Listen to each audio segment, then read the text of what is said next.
오늘 조선일보 일면 기사인데요. 그들만의 짭짤한 탄핵, 이런 제목을 달았습니다.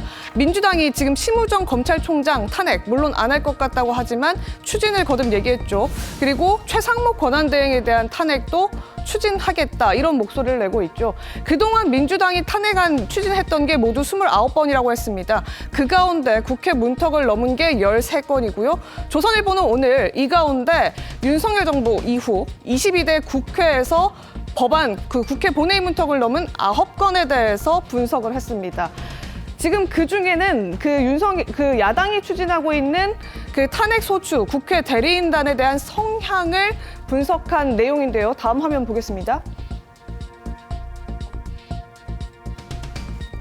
네, 저희가 따로 이제 그래프를 만들어서 분석을 좀 해봤습니다. 국회 측 탄핵 대리인단, 탄핵안 모두 9건에 대한 대리인단의 성향을 분석해 보니까요. 총 35명 가운데 친야 성향 변호인이 22명, 그리고 친여 성향이 5명, 정파가 없는 걸로 드러난 변호인이 모두 8명이었습니다. 친야 성향 변호인들 가운데는 이런 사람도 있었습니다. 이윤태 변호사, 이재명 대표의 법률 특보를 맡았고요. 김용 전 민주연구원 부원장의 변호인 역할도 했었습니다. 그리고 지난 총선에서 남양주갑 민주당 예비 후보로 활동한 이력도 드러났습니다. 지금 민주당이 주도하는 탄핵안 발의를 담당하고 있는 변호인단들 이력 추가로 더 있습니다. 전 민주당에서 윤리심판원장을 맡았던 변호인도 있었고요. 문재인 정부 출신 비서관들, 변호인들도 있었습니다. 그리고 우리법연구의 창립 멤버 변호인도 있었습니다.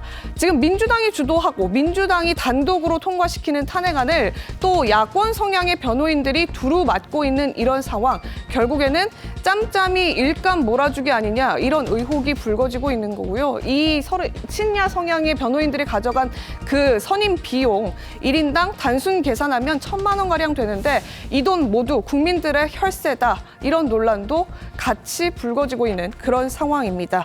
이래서 여권에서는 이 변호인단의 선임 비용 내역 투명하게 좀 공개를 해줘야 된다, 이런 주장하고 있는데요. 그 목소리 들어보겠습니다.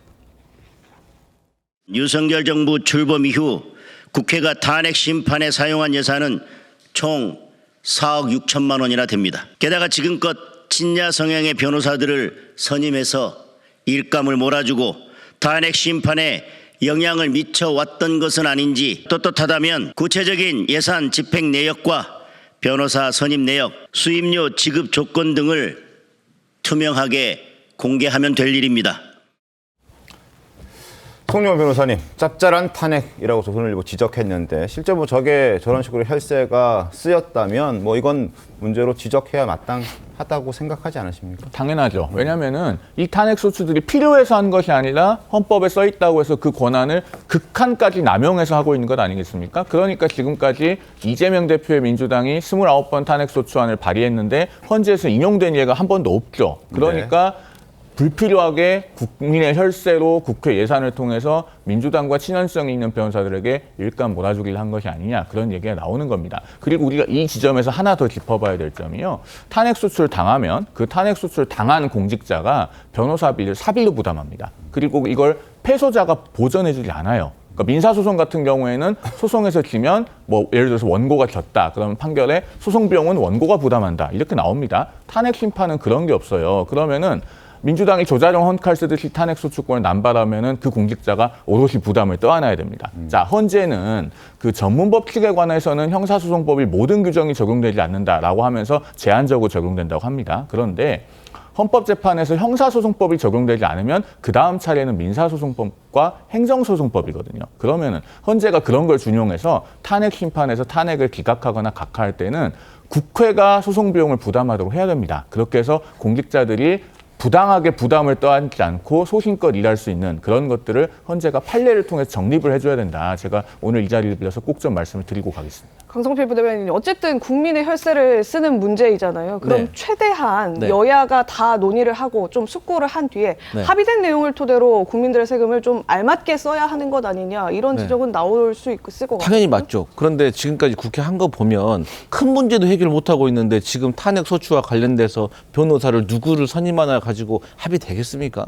그리고 이게 마치 이 탄핵 소추와 관련된 이 송사 자체가 잘못됐다는 전제하에 지금 이런 얘기를 하는 것 같은데, 저는 많은 국민들이 지금까지의 민주당이 했던 탄핵 소추에 대해서 지지하고 계신 분도 분명히 있다는 점을 말씀드리고, 그게 그리고 일부라고, 그러니까 탄핵 발의 자체를 여야가 좀 합의해서 한다면 이런 논란 좀 사그라들지 않을까 싶은 생각도 드는데. 아니, 탄핵 발의를 어떻게 여야가 합의를 해서 합니까? 그게 좀 더 공감대를 얻을 수 있는 사람으로 탄핵 발의를 하는 건 어떨까요? 그러니까 그것은 뭐 정치적인 논리이기 때문에 그게 좀 현실적으로 어려운 상황이고, 저는 어쨌든 간에 이 탄핵 소추와 관련돼서 어쨌든 친야 성향의 그 변호사들에게 많이 일감을 몰아줬고 그것이 잘못됐다고 하면은 거기에 대해서는 충분히 저는 국민의힘도 지적할 수 있고, 또 거기에 대해서는 그 국회가 거기에 대해서 소명을 하는 것이 저는 마땅하다고 봅니다. 알겠습니다. 자, 일단 29건의 탄핵 소추를 했고 그중에 13차례가 이제 국회를 통과해서 헌재로 갔죠.